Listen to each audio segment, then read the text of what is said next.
Let's have a look at some of the things that can go wrong in an open spiraling twist. The exercise is performed in a 90-90 kneeling position, and then there is pelvic rotation over and around the head of the femur bones. The pelvic rotation is joined by a thoracic rotation, which is joined by an arm movement. It can be an arm pendulum or it can be an arm circle. Now, the pelvis is the initiator of the movement, the thoracic spine follows, the arm follows. This is the intention. And then when all of this is mastered and the dynamic stabilization of the exercise is mastered, then we sometimes turn around the movement intention and the arm leads. And it is a split second sooner than the pelvis and the spine. So the arm leads, the spine follows, the pelvis follows. But that's a little bit later. So let's go back to the foundation. So it's a 90-90 kneeling position, and as per usual, it can be a little bit wobbly in the beginning. That's normal. With practice, it will become more stable. And now, speaking of stability, the pelvis is dynamically stabilized throughout the movement, but sometimes in the beginning it's fixed. And it's not necessarily because that's how it is myofascially or whatever fixed. It's an idea that a spinal rotation needs to be performed with a pelvis that doesn't move. And of course, we want the pelvis to move. This is the key movement of the whole exercise. So it's more about changing the idea about the movement, allowing the pelvis to rotate over and around the head of the femur bones.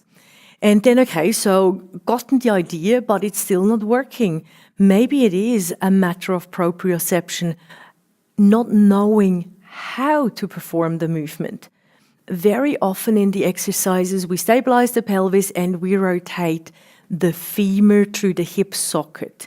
And here it's the other way around. The femur bones, they stay where they are, and the pelvis or the hip sockets rotate over the heads. So very different proprioception, and maybe it takes a while to wrap the head or the body around this idea. So, okay, now this is mastered. Got that. Pelvis rotates. Sometimes we see this pattern. The front leg is taken along. So as the pelvis rotates toward the back leg, the front leg joins in. So there is no rotation in the back leg, should be external rotation in the back leg.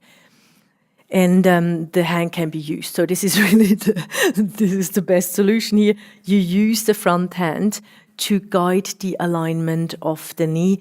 The knee should stay in line with the base of the second toe.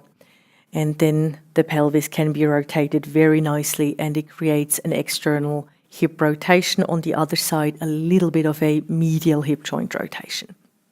Speaking of the back leg, that the lower leg, the back leg, turns in a little bit, like be generous.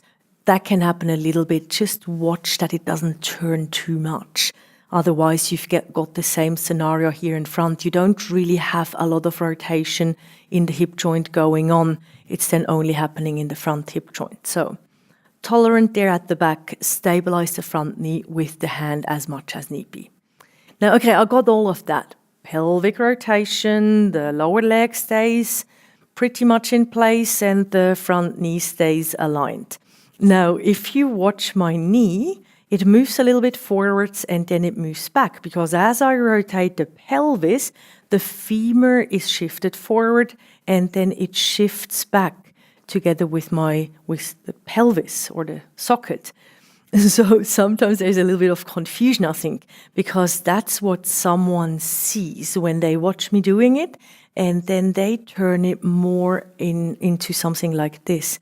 It becomes a mix of pelvic rotation and a pelvic shift to the front. Now, nothing wrong with this movement. It's just not what we want in this exercise. We want to rotate the pelvis in the transverse plane without shifting. So it's more becoming aware of it, that the pelvis isn't moved forwards and backwards, or the upper body isn't shifted forwards and backwards. Good. So now let's move up to the spine. So the spine is elongated. The thoracic spine rotates with the pelvis. So far, so good. We need elongation in the beginning, of course. Any collapse to start isn't helpful. So elongation of the spine, and then arm movement is layered in. So an arm pendulum is an excellent start, because it's not going overhead yet. So elongating the spine and then movement freedom in the shoulder, really gaining some momentum with this arm. Something that is a pattern often in the beginning is this.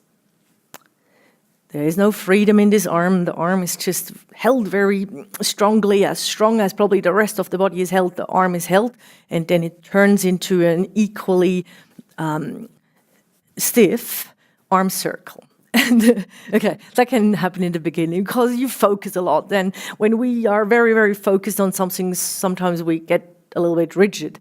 And then after a while, okay, the idea becomes clear. I can actually let my arm swing and I can let my arm circle, and that's what I should be doing, and then it goes too far. So this is all or nothing principle, and then the movement suddenly becomes something like this. So an arms are completely unstable. Even the arm pendulum, complete instability in the spine, in the pelvis, and sorry, I'm making it really big. Sometimes, of course, it's a lot smaller, but it's a bit like a drop, like a collapsing of the spine, or just a general lack of elongation, especially when the arm goes down, the spine goes into flexion. And of course, that's not what we want. We want differentiation. So I'm, at least in the beginning, very consciously engaged through the muscles of the center. I elongate my spine, and I have the ability to dynamically stabilize the pelvis and the spine, maintain the elongation in the spine, yet let the arm swing freely. The hand is very relaxed. It's beautiful for differentiation. And it's also very nice to sense that core stability does not mean stiffness. It does not inhibit freedom of movement, swinging movement. It promotes them. It just needs a little while to be embodied.